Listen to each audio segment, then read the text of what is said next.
أسعار العملات اليوم الخميس 5 يناير 2023. لكن قبل أن نبدأ لا تنسى الاشتراك وتفعيل الجرس. سجل في البنك الأهلي. سجل الدولار سعر الشراء 26.25 وسعر البيع 26.30. وسجل اليورو سعر الشراء 27.67 وسعر البيع 27.97. وسجل الجنيه الاسترليني سعر الشراء 31.38 وسعر البيع 31.78.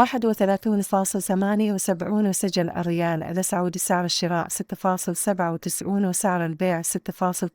وسجل الدرهم الإماراتي سعر الشراء 7.15 وسعر البيع 7.16. وسجلت أسعار العملات في بنك مصر. سجل الدولار سعر الشراء 26.25 وسعر البيع 26.30. وسجل اليورو سعر الشراء 27.67 وسعر البيع 27.97.